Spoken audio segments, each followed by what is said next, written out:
రాత్రి సమయం. కీచురాళ్ల శబ్దాలు తప్ప ఆ అడవిలో మరేలీ వినిపించడం లేదు. ఆకాశంలో చంద్రుడు మబ్బుల చాటున దాక్కున్నాడు. భైరవపురం ఊరి చివర ఉన్న ఆ పాడుబడిన జమీందారు గడి ఎప్పటిలాగే నిశ్శబ్దంగా నిద్రపోతోంది. కాదు, అది నిద్రపోవడం లేదు, వేటకోసం ఎదురుచూస్తోంది. కార్తీక్ చేతిలోని కెమెరా గ్లాస్ పగిలిపోయిన శబ్దం ఆ నిశ్శబ్దాన్ని బద్దలు కొట్టింది. గడి మధ్యలో ఉన్న ఆ ఎండిపోయిన బావి దగ్గర నిలబడిన కార్తీక్ కాళ్లలో వణుకు మొదలైంది. తన స్మార్ట్ వాచ్లో హార్ట్ రేట్ 150 దాటిపోయింది. ఒక్క క్షణం క్రితం, కేవలం ఒక్క క్షణం క్రితం తన కెమెరా లెన్స్లో కనిపించిన ఆ రూపం మనిషిదా, దెయ్యానిదా? ఎర్రటి చీర, చింపిరి చుట్టూ, కనుగుడ్లు లేని ఆ తెల్లటి కళ్ళు. ఆ దృశ్యం కార్తీక్ మెదడులో ముద్రించుకుపోయింది. కార్తీక్ ఇక అక్కడ ఒక్క క్షణం కూడా ఉండదలుచుకోలేదు. తన ఖరీదైన కెమెరా కింద పడి ఉన్నా పట్టించుకోకుండా చేతిలో ఉన్న టార్చ్ లైట్ పట్టుకుని గడి ప్రధాన ద్వారం వైపు పరుగులు తీశాడు. ఆ గడి ఆవరణం ఎంత పెద్దదంటే అతను ఎంత పరిగెడుతున్నా ఆ గేటు దగ్గరకు రాలేకపోతున్నాడు. దారిలో ఉన్న ఎండుటాకులు, ముళ్లపదలు అతని కాళ్లను గీరుకుంటూ వెళుతున్నాయి. ఎలాగోలా ప్రధాన ద్వారం దగ్గరకు వచ్చాడు. అమ్మయ్యా, బయటపడ్డాననుకునే లోపే గాలి లేకపోయినా ఆ భారీ చెక్క తలుపులు వాటంతటావే కదిలాయి. పెద్ద శబ్దంతో ఢమాల్ తలుపులు గట్టిగా మూసుకుపోయాయి. కార్తీక్ పిచ్చోడిలా ఆ తలుపులు బాదుతూ, ఎవరైనా ఉన్నారా? తీయండి, ప్లీజ్ హెల్ప్ అని అరిచాడు. కాని అతని అరుపు ఆ గడిగోడల మధ్యే ఉండిపోయింది. ఎంత లాగినా ఆ తలుపులు ఇసుమంత కూడా కదల్లేదు. అప్పుడే అతని వెనుక వైపు నుండి ఒక శబ్దం వినిపించింది.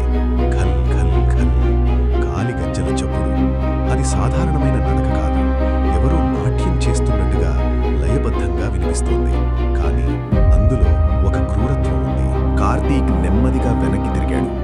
గడి ఆవరణలో ఉన్న మర్రి చెట్టు కొమ్మల మీదుగా ఒక ఆకారం కదులుతున్నట్టనిపించింది. ఆ గజ్జల చప్పుడు అతని గుండె చప్పుడుతో పోటీ పడుతోంది. అది దగ్గరవుతోంది, చాలా వేగంగా దగ్గరవుతోంది. బయటకు వెళ్లే దారి లేదు. ఆరు బయట ఉంటే చచ్చిపోవడం ఖాయం.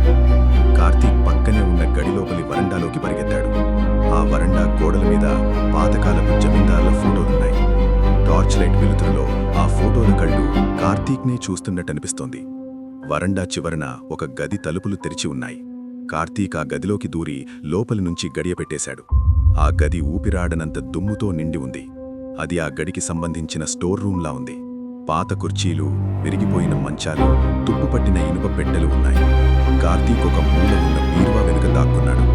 బయట గజ్జల చప్పుడు వరండాలో వినిపిస్తోంది. ఘల్ ఘల్ అని శబ్దం వచ్చి ఆగిపోయింది. సరిగ్గా కార్తీకున్న గది తలుపు బయట ఆ శబ్దం ఆగిపోయింది. నిశ్శబ్దం, భయంకరమైన నిశ్శబ్దం.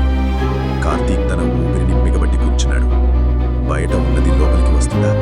సమయం గడపడానికి, భయాన్ని పోగొట్టుకోవడానికి కార్తీక్ తన పక్కనే ఉన్న ఒక చిన్న టేబుల్ మీద ఉన్న పుస్తకాన్ని తీశాడు.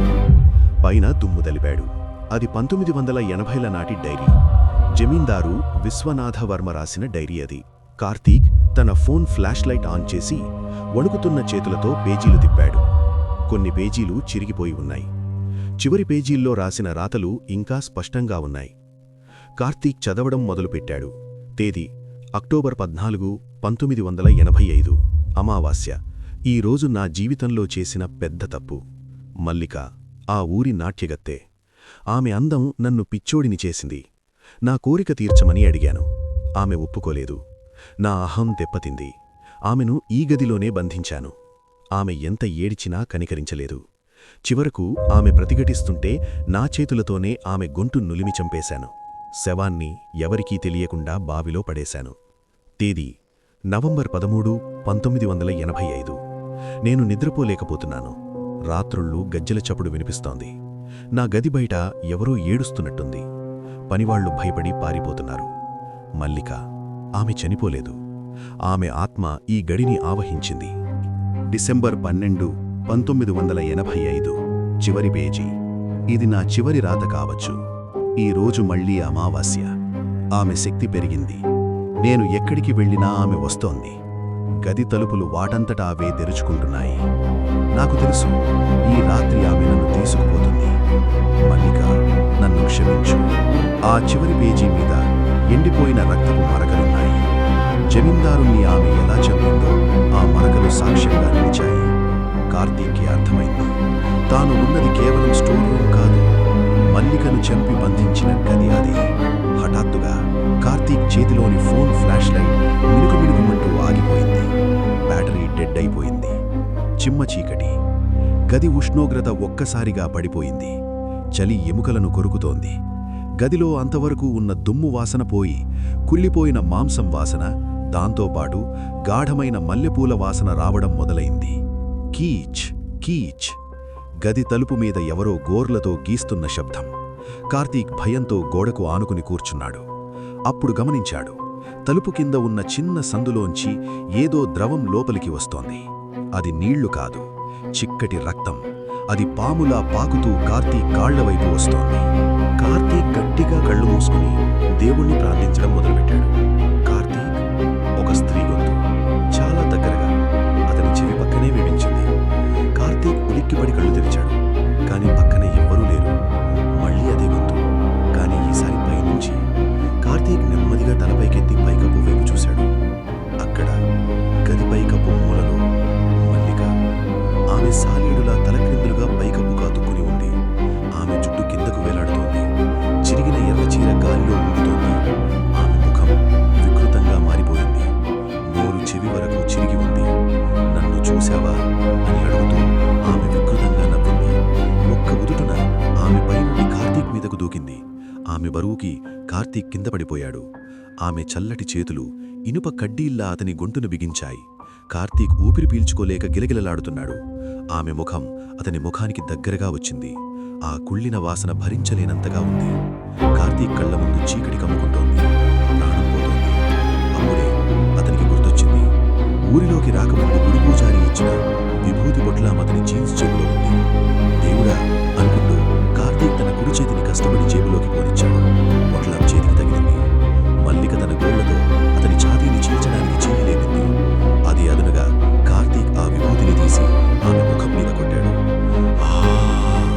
ఒక భయంకరమైన ఆర్తనాదం. నిప్పు తగిలినట్టు ఆమె వెనక్కి ఎగిరిపడింది. ఆమె ముఖం నుండి పొగలు రావడం మొదలయ్యాయి. ఆమె పట్టు సడలగానే కార్తీక్ లేచాడు. పక్కనే ఉన్న ఇనుపరాడ్డుతో తలుపు గడియను బద్దలు కొట్టాడు. తలుపు తెరుచుకుంది. వెనక్కి తిరిగి చూడలేదు. ప్రాణం ఉగ్గబట్టుకుని పరిగెత్తాడు. వరండా దాటాడు. హాల్ దాటాడు. మెయిన్ గేటును ఎలాగోలా ఎక్కి బయటకు దూకాడు. కాళ్లకు ముళ్ళు గుచ్చుకుంటున్నా, రాళ్లు తగులుతున్నా ఆగలేదు. అడవి దారిలో పిచ్చోడిలా పరిగెట్టి చివరకు ఊరి గుడిమెట్ల మీద పడిపోయాడు. గుడిగంట శబ్దం వినగానే అతనికి స్పృహ తప్పింది. మరుసటి రోజు ఉదయం గ్రామస్తులు కార్తీక్ని లేపారు. అతనికి జ్వరం బాగా ఉంది. జరిగినదంతా చెప్పి వణికిపోయాడు. పూజారి అతనికి రక్ష కట్టాడు. నువ్వు అదృష్టవంతుడివి బాబూ. ఆ గడి నుండి ప్రాణాలతో బయటపడిన మొదటి మనిషివి నువ్వే. వెంటనే ఈ ఊరు వదిలి వెళ్ళిపో అన్నాడు పూజారి. కార్తీక్ ఒక్క క్షణం కూడా ఆలోచించకుండా బస్సెక్కి హైదరాబాద్ వచ్చేశాడు. వారం రోజులు గడిచాయి. ఆ జ్వరం తగ్గింది కానీ ఆ భయం మాత్రం తగ్గలేదు.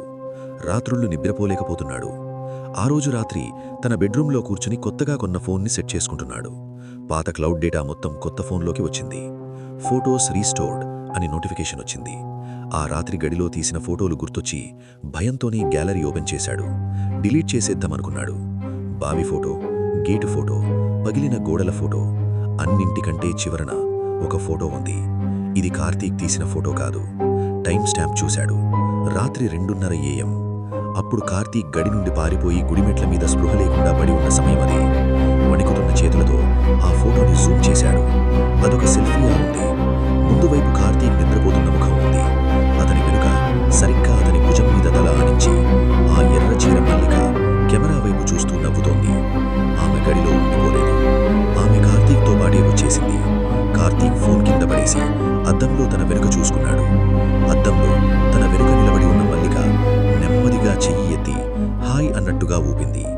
రూమ్ లైట్స్ అన్నీ ఒక్కసారిగా ఆరిపోయాయి. ఇదండి ఇవాల్టి భైరవపురం రహస్యం. కథ మీకు నచ్చిందనే అనుకుంటున్నాను. నచ్చితే వెంటనే లైక్ చేయండి.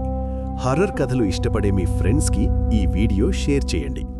ఇలాంటి మంచి కంటెంట్ మిస్ అవ్వకూడదు అనుకుంటే కింద ఉన్న ఎర్ర బటన్ నొక్కి సబ్స్క్రైబ్ చేసుకోండి.